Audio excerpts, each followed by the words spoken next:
Welcome everyone to the sixth episode of the Kindness Superpower podcast.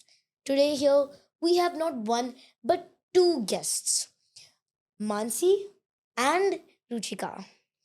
Hi, Mansi. Hi. Welcome. We're so excited to have you with us. Thank you. And hello, Richika. Thank you so much for taking out time and showing up for this podcast for us. Of course, we're glad we could be a part of it. So, now I want to begin with Mansi, but first, let me explain to you why we did this podcast. So, we did this podcast as with me and my mom as we figured out that kindness was lacking around us. So we did it to spread awareness and empathy about kindness. Yeah? Does it make sense? Do you also Yes, feel like yes. there is a lack of it? Yes, lack of kindness around me also it's there. So now, the first question, do you prefer art or homework? I prefer art, you're saying. I prefer both of them because whenever I am frustrated by that math homework, art is one of the thing which makes me calm from that. Wow. For how many years have you been doing like working? How long have you been using art as an expression for yourself? 7 years. It has been Wow. whenever I've from the I am 7 years in Akanksha, Yes. and art has become an emotion for me now. Wow. Can you explain that to me, please? So if somewhere I am tired of doing math and all, Hmm. so then in our school we Hmm. have taught doodle art, doing doodle art, Hmm. just doodling whatever we feel. Hmm. So I take a page of paper and I just doodle whatever I feel. Oh, wow. I would love to see it. I'm going to take some picture to show So our then- audiences. So on your doodling, what do you generally draw? So I generally draw whatever I feel and what are the good things today happened with me and what are some things which bothered me today. Okay, so do you recall of one art you doodled and like it was like one of your best drawing? So it must be Warli art. We had done Warli art, and that was the most best art I made, and I got a lot of appreciation for that art because that Warli art also taught us kindness because it shows gender equality that men also can do household chores and women also can do. Oh, wow. And you thought of the theme? No, our teacher thought of the theme. Our Hmm. teacher brings up some new artworks and we Hmm. work on it to make it more innovative. Wow, Mansi, it's amazing. Thanks, Ruchika, to get us your best student. Ruchika, tell me a little bit about how you got into this and how did art find you? I think I've always had art as a part of my life. I don't remember a time when I was not doing something with my hands. So I think it's been one of those constants.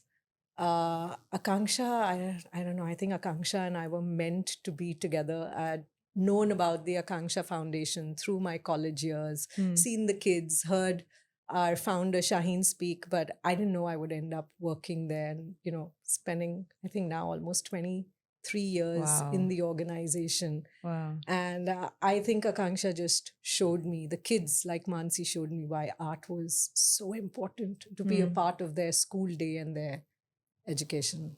Wow. So you've been doing this for 20 years? 23 in March. I finished 23 in March. Wow. What gets you through every day? Like, what motivates you?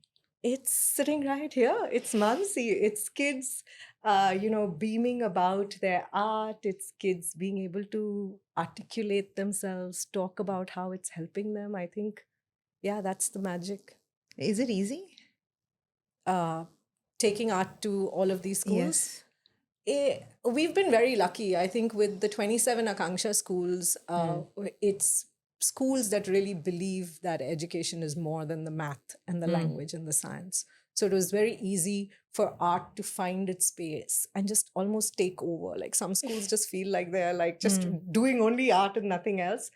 But I think the big challenge has been taking it outside of Akanksha and going into, we're currently in about 139 schools outside of Akanksha. And I think you see the challenges in government schools. Yes. And I think sometimes that's heartbreaking, but there are also incredible stories of just what can happen when it works.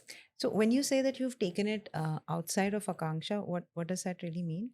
We've taken the art program, the way we've been running it and experimenting and trying it in Akanksha, to schools outside. Oh So wow! we've approached schools who've either wanted an art program or we felt, you could do with art. You need to bring it in. People who were open to it. Right. We've said, let us bring the art program to you. Right. So we'll curate a curriculum.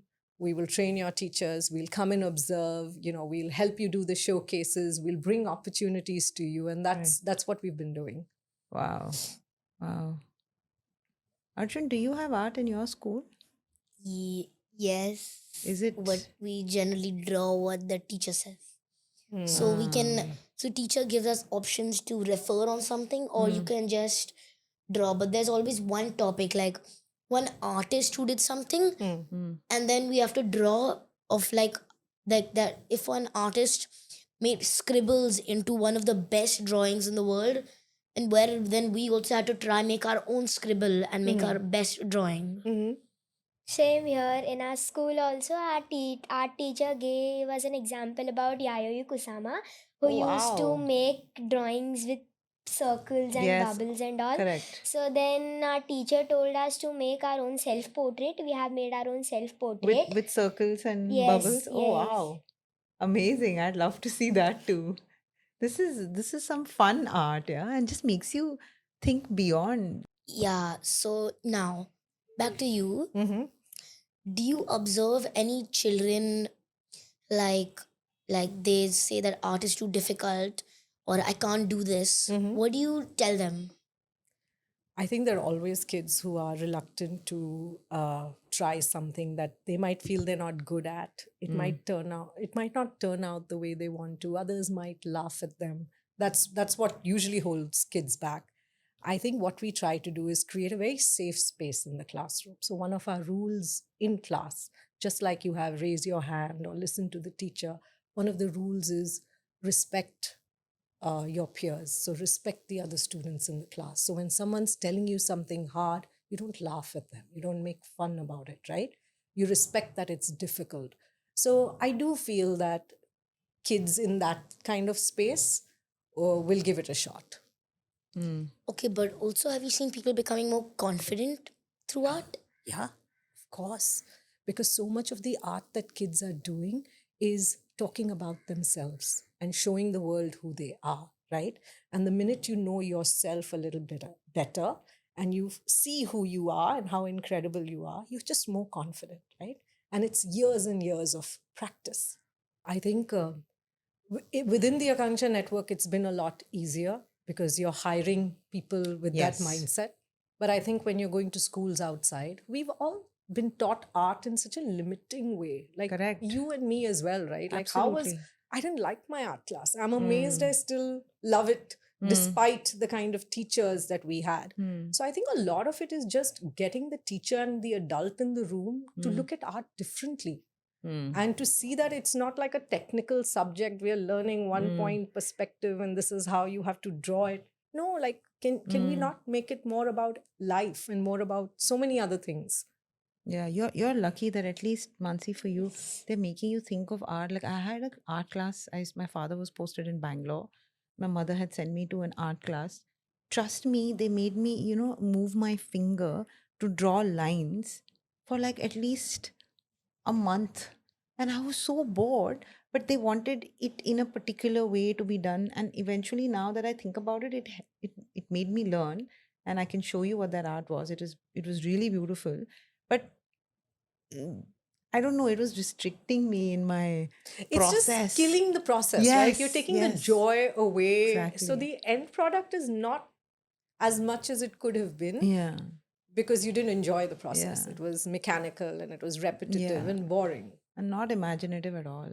And it also somewhere stops us from exploring Yes. out of the box. Yeah, like your own creative art thinking, right? How often do you lean on art for, I don't know, pleasure, fun? I often lean for art for my joy Yeah. and also for my yes, for joy only, for my own pleasure, for my satisfaction. Tell me a little bit about how do you see kindness in school? Kindness in school, mostly I see in teachers, Oh, wow. how they give a listening space, how they Mm. listen to us, Mm. and also they never neglect us. Okay. They never neglect our points. Mm. Each end of the month we have a reflection lecture where we reflect whatever things we done in the month, Mm. what were the kindness acts we done in Oh, that whole wow. month, and what were the things we done in that one week which made others feel good by Mm. our actions. Oh, wow. And so, like, what gets highlighted, like, at the end of the month? So at the end of the month, people mostly are through our C-learning classes. We have Mm. our C-learning Mm. classes where we try to build resilience Mm. and also try to learn about our different types of zones like our high zone, low zone, and Oh, OK zone. So through those classes, we highlight that kindness is now building in each and every child. what are these zones? Arjun, do you know of these zones? No. What are these zones? Explain to Arjun. So those zones are low zone, OK zone, and our high zone. High zone whenever we are angry, aggressive, or excited also. And OK zone is when we are calm and we have a peace of mind. And low zone is whenever we are sad, whenever we are feeling anxious or bad about something. So our teachers suggest us some grounding activities like drink a sip of water, think about your favorite person, what was that one thing they did good for you, Mm. and also feel 5 things which you are touching right now, Mm. 2 things that you are smelling right now, Wow. 3 things you're seeing in color blue, so that distracts our mind from those Zones, negative things. especially the low zone. Yeah, the lack of empathy sometimes puts you in that zone. Arjun, you have experienced that. I've experienced the angry part, not high zone, super high zone So what of happens? anger next. So if I try anything like figure out what's blue or anything, that cannot distract me for the So point. what do you do? I literally do nothing. I Mm. just go play my games, What like games? go play down cricket, go play down football. As over then, when you can get like when you're focusing on something else entirely. Mm. Like currently, when you're in that anger zone, you know the place you are in. When you go down, that's not where you got the anger. I mean, Mm. you're losing the anger. Yeah, so she's saying the same thing. For you, distraction is playing cricket down. For her, distraction is Those thinking of grounding grounding activities. activities. For different people it can be different, but that's so good that the school is leaning on, and this is an Akanksha led school, right? Yes. So this is the kind of learning that you guys I mean, wow, I love it's not just this. academics, right? You want your Right. kids to be ready for the world. Yeah. And the world is seeing yourself being in all these different zones, getting triggered by so many things around you, people not being nice. How are you going to deal with it? School has to prepare you for that. Yeah. I don't think most of the schools in India are equipped to do that or are even thinking in that direction. Hmm. There's so much of emphasis on marks and I don't think it's a school thing also, it's a parent thing. Like the other day I was in office and one of my colleagues was mentioning, saying that her son had an exam and he didn't do well, and I was like, oh, I felt bad for her because she's a working mother, I'm a working mom, so I understand that you don't get that much time. So I was like, okay, what was his grade, like how much did he Hmm. score? And she's like, oh, he got an 85, and I'm like, that's a good score. Yeah. So our bars as parents also, like every parent wants their kid to be 99.9, Hmm. else anything other than that is a failure. I think that also stems from top down. The way the kids are behaving are a certain ways because what they're seeing around them, right? Yeah. Would you agree? Yeah, I wish we would look at like how many friends do our kids have? Mm, How are they treating each other? I Have they, love that. how are they treating people around them? Mm, The invisible people, right? The people who you take for granted to do mm, their job. mm. I wish that would be on the report card Yeah, for us as parents. absolutely. I love that thinking. Arjun, how do you feel? I feel that it's correct, like, because we might get a 0 out of 100% marks in everything, So 0 out of 500. But it's about the friends. You can study harder, but they need to put friends in the report card. How do you feel, Mansi? So, yeah, same as Arjun's point, it should not only be academically, but it should be emotionally. What talent we pursued this year, Yeah. and our teachers add those things. What are the things we need to improve in it? What are the things I love? And school is supporting me in those things. Like Yeah. I love to read, and I approached my vice principal there, and I shared all my thoughts with her. And for all the students, and personally for me, she set up a library in our class, small Wow. library in our class, where I love to read books. So then then she set up a library for us, and every time, whenever I get free class, I just read. Read. Wow. So that's such a, I mean, the principal is also listening, which is such a big deal, actually. We don't see that too much around. So, how do you get kids to find their passion Yeah. when they're in school? And along Absolutely. with that, their purpose, right? Yeah. School is, this age is so incredible. You're Absolutely. just out there trying new things. And hopefully, you'll find that one thing that you're really passionate about. You know, the ways to help others, to be a good person, it all has to start in Yeah. school.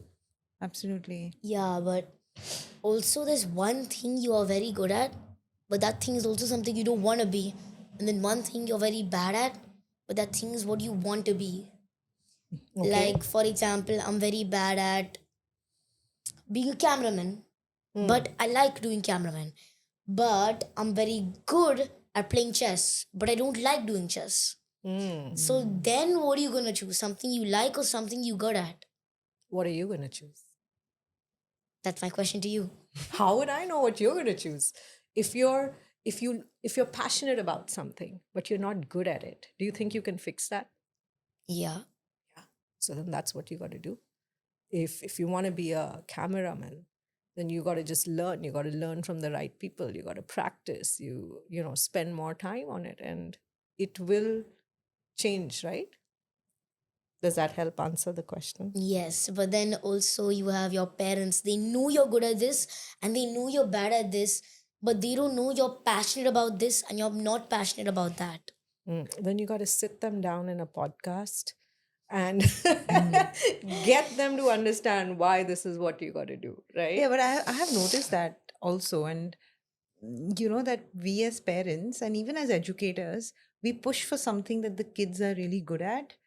And then we push them to the hilt where the child is just like, now I'm so done with this that it's no more my passion and I want to move. And also this ability to choose. I never had choices. There was just one sport, 5 party dresses, 2 party shoes.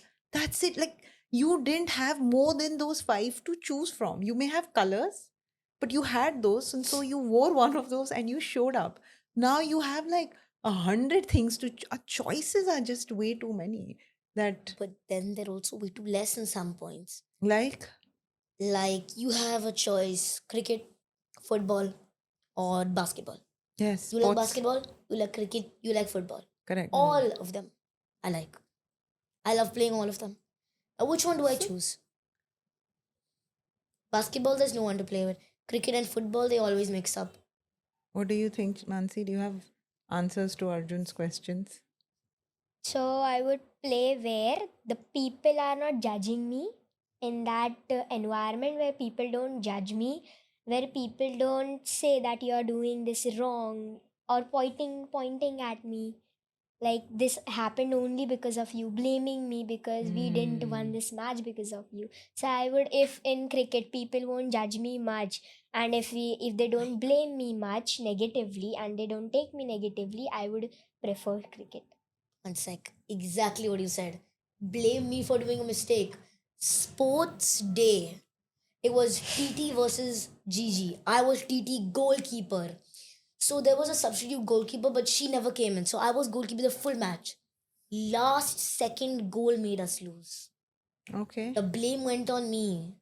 And every session I want to become a goalkeeper in football, they will not allow me. Oh, that's sad. So that one moment should not define that Yeah. person's capabilities. But that happens right now because it's so competitive that you get that one chance, that just that one window to make it or break it.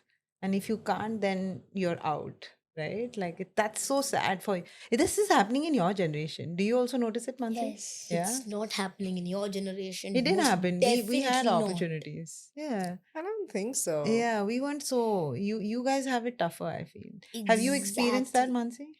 Yes, somewhere, because we had our dance competition Yeah. and we had partners in front of us, and then my partner went that side Mm. because of some mistake, and one girl she blamed me that why you are not my partner because it was looking like a ruckus over there. Oh no. So I told that that girl went that side, that's why it was a mistake. Yeah. So she blamed me that it was creating a ruckus over there and it Mm. was not looking good over there.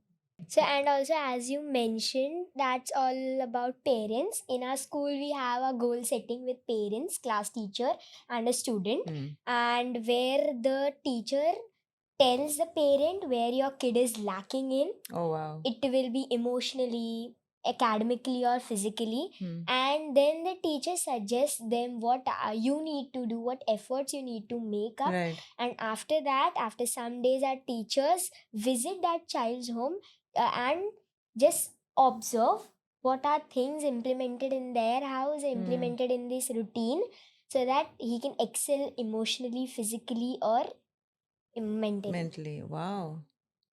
Wow. We don't have any But of that. I just wish, because our school teachers know more of us than our parents. Mm. You might know that I like watching TV, Mm. but our school teachers know even more that you don't know. Yeah. So I just wish the school teachers could teach the parents what I know.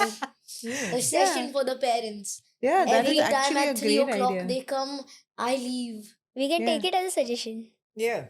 It's a good idea actually, because they may be seeing something that you are doing 8 hours in school, which we don't get to see because you're in school from 8 to 4. And it It's a says a long lot time. about the kind of teachers you 7:30 have, right? bus counts. Yeah. Yeah. It says exactly. so much about your school and your teachers. And where they also know in the so home much. are different personalities there, and in the school are different Yeah, personalities. I say that to Arjun all the time. I tell him that you're so different in school and so different at home. We can be in our outside the house, we can be very helpful nature. Exactly. And at the home we are really irritating, majorly Yeah. irritated. Doesn't that happen, Arjun? Always. Yeah. Every day. Arjun, you had some questions for Ruchika. Yeah, so what have you seen people struggle in academics, but then they are very persistent and passionate and good about in art? Lots of examples of stories like that. I've seen kids who never sat still in class, would trouble everyone, would distract the teacher, would need to be sent away to calm down and then come back. And they would be completely different people in art class because it was something that they connected with, it was something they enjoyed. We're all different kinds of learners. Some of us are visual learners. And for kids like that, they need a lot of stimuli that is visual, and art provides that. So, yeah, I've seen lots of kids who many people thought, I don't know what this kid's going to do when he grows up, but have actually figured things out for themselves. And what about in under-resourced environments? Like if they had to cut down on some subject, don't you think art is the first one that gets cut out? And how do you No, art is not the first one. what get First thing that's cut out, physical education. PE? Yeah. So, So it's I think either it's art, PE or PE, art one. because they're all these seen as the Oh, the fun must- yeah. spaces. They're not critical they're spaces. not important for growth. They're not on your report card. Parents are not going to ask how you're doing in PE and Yeah. art. They want to know how you're doing in math and English and science. So yes, in a lot of schools, it's the easiest thing to put aside. It's the thing you use when portions need to be covered. Yes. It's the subject in which you will put your teacher who has free slots. Yeah. Let her do art. Yeah. She may not love art, no art. Yeah. It's the class that will be taken away when you've been naughty as a class, and Yeah. they're like, okay, consequences, no art Yeah. or no sports class, Yeah. right? Then one more thing. In my old school, whenever like my miss would just cancel physical education for no reason. How do you navigate that? How do you ensure that? Or I don't know. How do you approach people when you're struggling? Hmm. So there's a whole bunch of things that kids grade themselves on. Hmm. And then the teachers grade them, and their final grade is a combination of what the student said and the teacher said. So all the Hmm. power doesn't lie with the teacher Teacher. anymore. It's kids telling you how they're doing. And Wow. I always wondered what will happen. Are kids going to mark themselves high on everything Yeah. if they had this opportunity? They but could. they're actually very critical of themselves. Wow. So you won't have kids on the higher end. You'll have Hmm. kids thinking a lot more about how to thoughtfully put down their reflections. Wow. Mansi, tell me a I've little bit also about this. made Yeah. it, Yeah. our reflection and our portfolios. So how do you and grade that? Walk me through that. So we have, first of all, we pick our three artworks which were challenging, Hmm. which I connected to it the most, and which was much more, which was much more understanding to me, which was the hardest to me, Hmm. and the one which I have to connect with. Okay. So you have to pick three art, and then you have to reason them why it was hard for you, Hmm. and why it was so connected and relatable to you. Hmm. And then after that we have to get our report card made, and then we get a paper where it is written never, always, sometimes, and Rarely. rarely. And Hmm. after that we have to rate ourselves, like, do you enjoy art class? Then we enjoy. Yes. Do you help your pair in their artworks? Hmm. Then we do it sometime. Do we do it always? Hmm. And also by making the reflection cards, we come to know where our peers are lacking in. Okay. If sometime in making our portfolios, for my difficult art I have chosen Varli art, Hmm. and my friend has chosen doodle art, I come to know that he's facing difficulty in doodle art, so I'll help in improving them. Wow. And after Amazing. that, if he'll then observe that I am lacking in Varli art, then he'll help me. Wow. Wow, this is amazing, Ruchika. I don't know how else to promote this thing that you're building. I see it as so important, and I'm not too sure all schools, especially some of the schools that I have come across. I don't think they're taking this as an important part of their curriculum, and I know you're advocating for it. So I'm hoping that through this podcast we can further advocate for something like this. And I mean, Mansi truly shines not only, I think, because of her articulation, and also what the school is providing her. So I absolutely can understand that it is so amazing. We had some quick fire questions for you, by the way, Mansi. Come on, Arjun, you can go for it. Now, what's your favorite color? My favorite color is blue. Blue. And do you draw alone or with friends? With friends, it's my favorite thing to draw with friends, because we come to know very different ideas with different perspective people. So I love to draw with friends. Okay, so now if kindness was a color, what would it be? It would be blue, because every time I see people who be kind to me, they love the color blue. That has been a coincidence for me every time, because see, Ruchi Didi be kind to me, but her favorite color is blue. You knew Oh. it, yes. Arjun, you had some for Ruchika also. Yeah. So if art were one word, it would be Love. love. Wow. Okay. So what if what superpower would you like from kindness? Like what kindness superpower would you like to have? What kindness superpower? I think just being able to see people, see through people. Sometimes what people are projecting is very different from what they're actually feeling. And when you know what people are actually feeling, you then treat them very differently. So I wish I could see through some of the masks and the barriers that people have. That's a great choice because my friends, they don't just show that they're hurt. They like sometimes when they get little hurt, they overreact for their benefit in a game. But when they're actually hurt emotionally, they don't need to say that because it's not like you're gonna get a penalty or a foul, so you get a free kick too in the game. So now, what is one myth about art education? That it needs to be technical, that it can't be fun, that it can't build skills, that it's kind of like a something on the side, not important, when art actually builds many skills. There's more happening in an art class than there's happening in a math class. I can tell you that. So, have you seen teachers or parents doing like not seeing through this and just thinking art it just has to be technical? If you're a good drawer, if you're a bad drawer, then stop pursuing art. It has to always be technical. Have you seen teachers or parents? Lots of them. And I think the only way to combat that is to show them examples of where it's very powerful and what it can do. And I think that's what we try to do a lot. It's like we have lots of young people who are pursuing art as a career. And it's so hard to do that because parents don't see art as something you can grow up and, make into your job and earn money. But we have lots of Akanksha kids who are pursuing art. And those are our shining examples. Thank you, Ruchika. Thanks so much most again. welcome. You're We most love welcome. this. Mansi, you're my favorite now. Thank you so much. Thanks for coming. Still Thanks focus on for the hard talking drawing. with us. 2.0.